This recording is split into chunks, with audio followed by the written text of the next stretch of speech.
I was legally adopted in '75, and my adopted mom, she did a lot of bad things and she married men and was heavily involved in the church. And then in '83, I beat a kid up for pulling a knife on me, self-defense. But the church talked me into leaving my home, and I went to some foster homes, and I ended up in 3 youth centers where I was picked on and went through a lot of trauma in those youth centers with the other kids, like fireball thrown on me in bed. And then when I was 16, I was still virgin, and being on all male institutions, I mean youth centers, they did an IQ test on me, and I was in special ed all my life, and they found out my IQ was in the superior range. Immediately put me in a gifted program, and my ego went through the roof. And still being a virgin, I heard about the hospital being co-ed, so I chose to go to the hospital, in the state mental hospital. I had a mistake. And I was there for 9 years, where I was beaten and tortured for 6 years out of 9 there by the employees.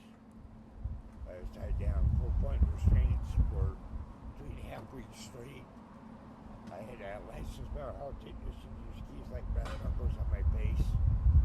When I got out, I never really was rehabilitated. I had to learn through trial and error. But the first 3 years I got out, took myself off medication, and even though I had a GED, got a high school diploma, made it into the Navy as an aviation mechanic. And then I went into the Navy boot camp, and since my recruiter covered up my history, I got booted out quick on that.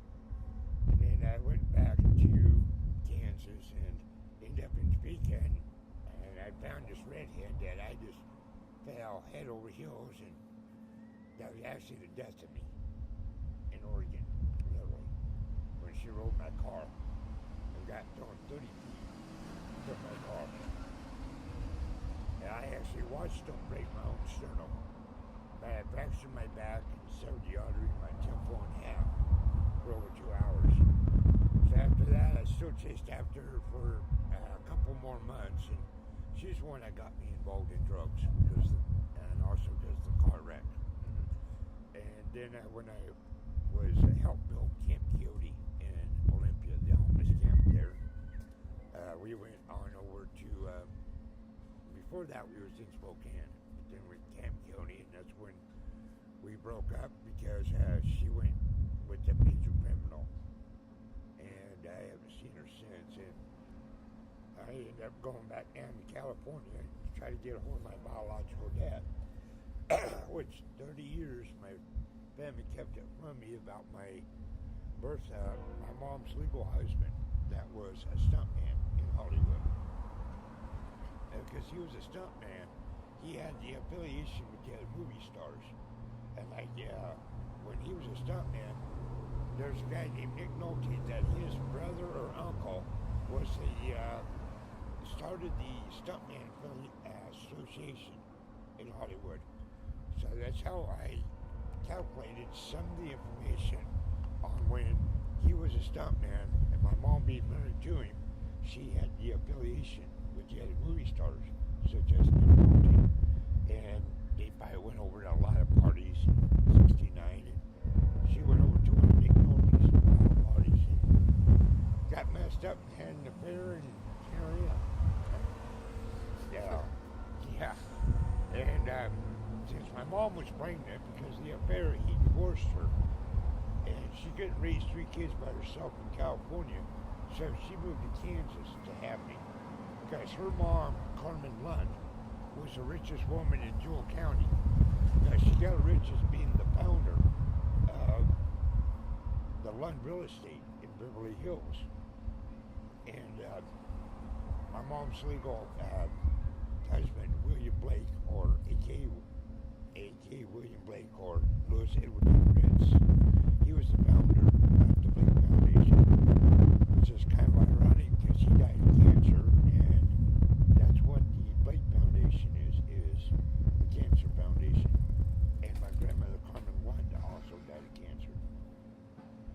I've been trying to unravel the great mystery of my real family. And last 5 or 6 years, I was living in Eureka on meth. Never started up, just smoked it. And I woke up one morning at my camp drinking bleach. Not good. And ever since, I have been clean for 9 months. And so many people know me, and I come up here to Bellingham to try to get a new start. Got here Saturday, and Sunday I found a clean and sober house, and the people in the house were using, and I was the oddball there. And they put me out of it. They made me in trouble because of one. And so they called the law and I mean, out here on the streets, just been sitting here reading the Bible that some very, very dear friends of mine that I met here in Bellingham, I went to church, gave me an option, have a motel room or this here, Bible. Of course, I chose the Bible because motel room is just a one-night stand. Bible is for life, man. God's in my heart, and God rescued me in so many incidents. What were you reading before we came up? I was on 2 Corinthians. I just finished the 1 Corinthians chapter. And before that, I read Romans, and then I read Job, too. What was the message that you were reading? I mean, what was it saying to you before we walked up? I was kind of distracted on that. It's like the second letter that Paul was writing to the church to help them sort out problems and issues in the church and amongst the believers in Christ. Because well, it sounds like back in the day when Paul was writing these letters, the people was going through the same kind of tribulations that we're going through here. But he was trying to give them comfort and ways to keep inspired and keep the faith and mercy into the Lord. Is that what their letters are? His letters are about is to try to inspire the people that time era that's going through a lot of the problems that we're going through. Yeah. Just keep faith in Him and endure. And that's what I've been doing out here is enduring a lot. Sleeping on a sidewalk. Somebody took my spot last night, so I had no choice. Back here behind the bank in that parking lot, right next to the grass. So I slept on the ground in the rain. Not very fun. I didn't sleep very good. But I woke up like I do. And every day the church I was going to gave us a challenge, and that is to read Proverbs, a chapter a day. So every day I release one chapter of Proverbs and then move on to the 2 Corinthians.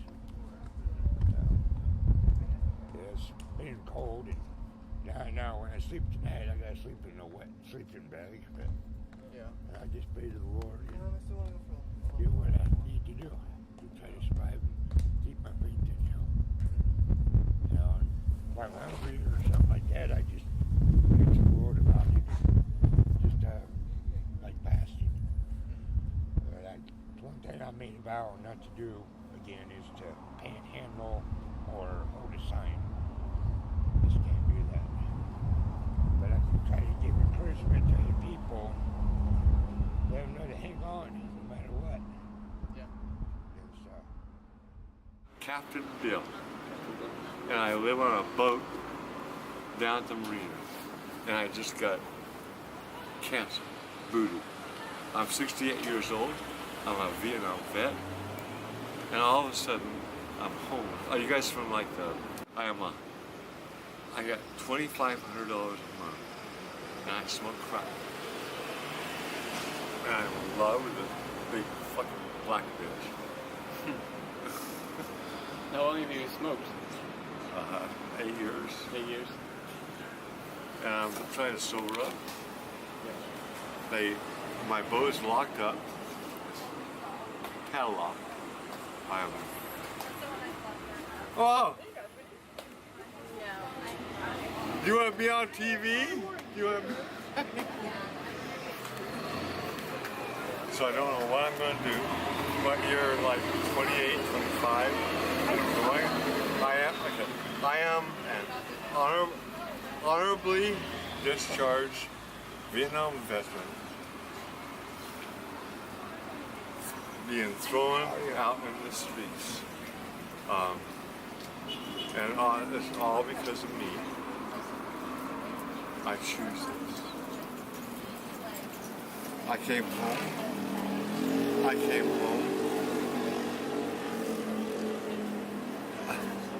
I was killing babies before you were born. Do you understand what I'm saying? When we came home from Vietnam, did we get flowers? We got spit on. Did we have a parade? Did we get honored? No. And I've never asked anything from my country now, and now I'm getting thrown out of my boat, out of the port, and Kelly, the mayor, doesn't give a damn. And I am an intelligent man. I'm a graduate of Western Washington. I have a master's degree in history.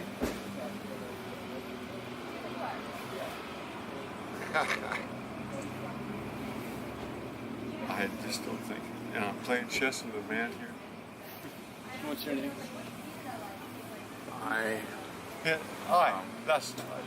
It doesn't matter what it's Speak slowly. Alright, so you got all that? You got all that? Nick off. Kelly! Mayor Kelly! I am a homeless, fucking honorably discharged Medal of Honor winner. No, not a Medal of Honor winner. Whoa! And you are fucking throwing me underneath the bus. And I challenge you, I have to go to court in June 21st for indecent exposure. Indecent exposure. I was urinating on the back of my boat, in a can. Oh, I saw you before.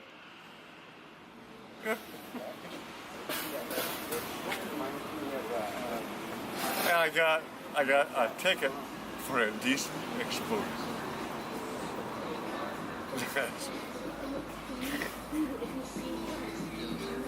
We'll take our time. Whoa! Life Park moves it. on, you know. I'll buy it.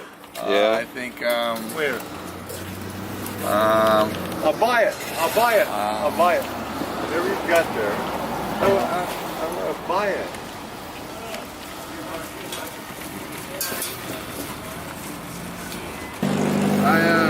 I've lived here my whole life.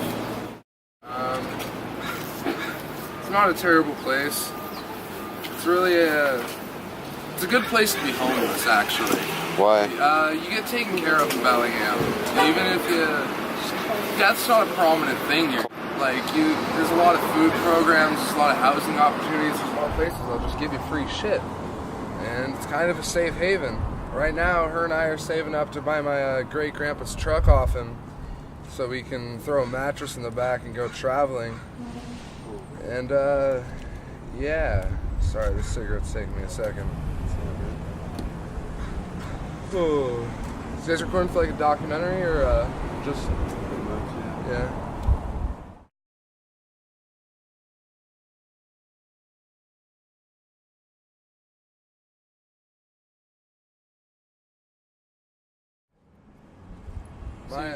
Oh, go ahead.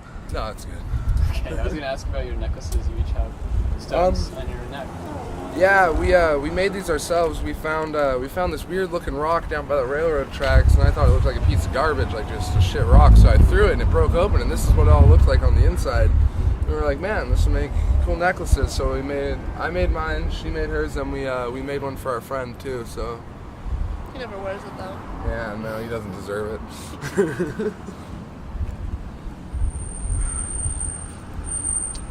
That guy was a strange character over there.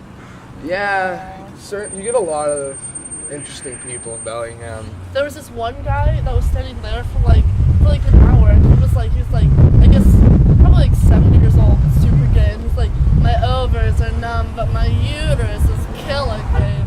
And then this other guy was like, I'm gonna beat you up with a chicken skull, and he's like, oh, real rich, no, bark, bark, bark, and then he just kept like acting like a chicken for like half an hour. It was interesting.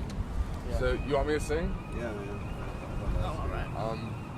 It's the song's called Mexico by Gage, and it goes, I had a match, she had a lighter, I had a flame, but she had a fire. I was bright, she was much brighter. I was high, but she was the sky. Oh baby, I was bound for Mexico. Oh baby, I was bound to let you go.